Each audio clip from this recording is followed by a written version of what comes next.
up, everybody? Welcome back to Pens and Tea. My name is Carrie, and today we have another notebook. So this is the B6 size notebook from Desk Bandit. It is a store that is in Australia. I placed an order through those guys and did an unboxing on my channel if you want to see what else I got. But I figured I'd do a first impressions, mostly because it's Tomoe River paper, so I'm pretty sure I know exactly what I'm getting into, because I'm very, very familiar with Tomoe River. This one is the 68 GSM, which is different. Most of what I have is the 52. So I thought I would do a quote-unquote unboxing first impression with you. So it just comes in a little plastic sleeve. So let's take that out.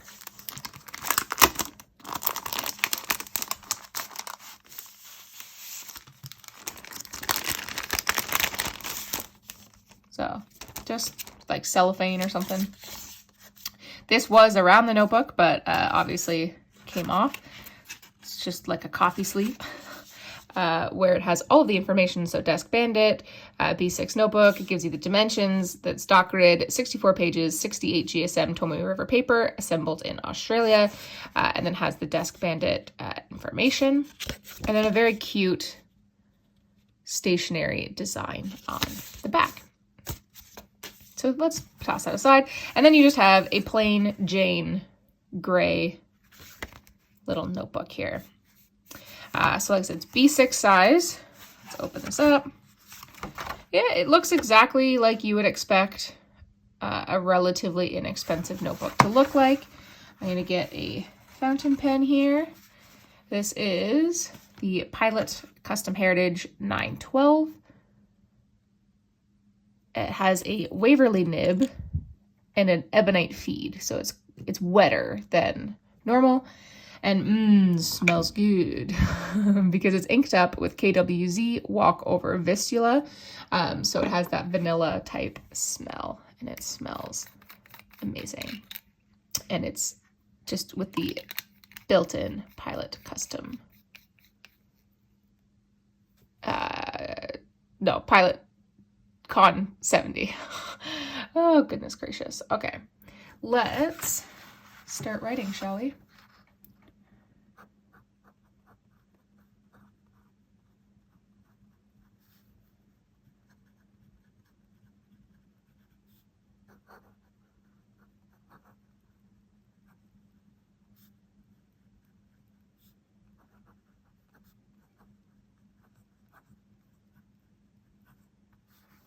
Okay.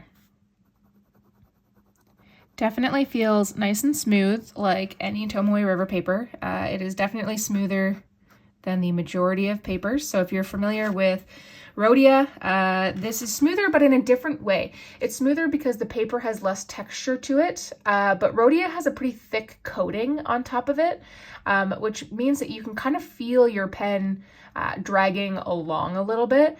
This does not have that. So any noise that you hear is basically just the friction of the nib hitting the page, but you don't really feel the paper that much when you're writing.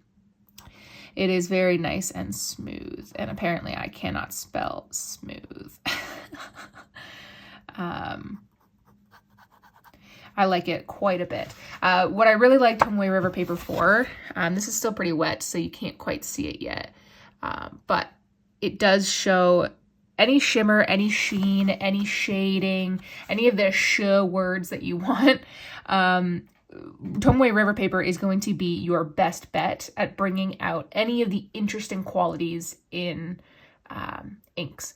So it's not going to absorb very quickly, so it does have a long dry time by comparison to other fountain pen papers, especially if you're used to something like a Leuchtturm, which is sort of, in my opinion, like a sweet spot between like copy paper that you're used to growing up in school, but yet something that can still handle fountain pens.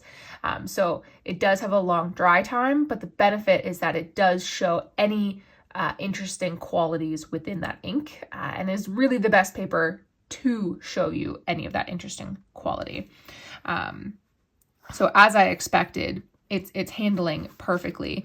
I need to wait a little bit for this to dry. This is also a very wet setup that I've got going here. Like I said, it's the Waverly nib, but I have a ebonite feed rather than the plastic feed that's in here, so it's quite wet, and I absolutely adore it. And apparently I just splattered some ink when I was whopping this thing around. Did it get on the grip section? No, it didn't. Okay. Just grab a Kleenex real quick. It's allergy season, so I got Kleenex nearby all the time. All right.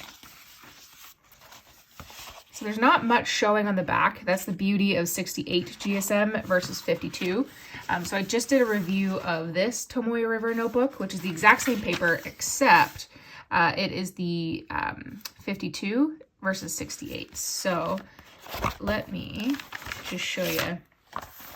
So this is the same ink and pen, just it's a Falcon nib. So you can see, let me zoom out a little. So you can see this is the Desk Bandit, this is the 68 GSM with very little show through. This is the 52 with a lot of show through. Basically, it's the exact same writing experience. The only difference is that this page is a lot thinner than this page. So people tend to prefer the 68 because you have less, so you can use both sides a little bit easier. But 68 really works for small notebooks. 52 works better for larger notebooks just because of the sheer size. So that's what it looks like for 52 versus 68. So it's convenient that it is 68, but I prefer both. It doesn't really matter to me. And that's about it. As far as the binding goes, it's just stapled. So it's nothing fancy. There's really no frills to this notebook. It doesn't lie super flat, but I mean, it's just cardboard. Man, I'm getting ink everywhere. Oh, crazy. Anyways, yeah, so there's nothing too bananas going on here. Do I recommend it? Sure, why not? There's nothing wrong with it, that's for sure. If you are gonna order from Desk Bandit, do check them out. Like I said, this is the only order I've ever placed from them. And so far I'm not disappointed. So there you go. Do I recommend it? Yeah, why not? Especially with, you can't have enough Tomoe River right now. But guys, thanks for watching. I appreciate it. If you liked it, hit that like button. If you really liked it but haven't done so already, do hit that subscribe. Make it worth my inky fingers. New videos come out every Monday and Friday, and occasional Q&A on Tuesday. If you're still watching this far in, you are the reason I make these videos. And as always, I appreciate you, and I'll see you next time. Bye.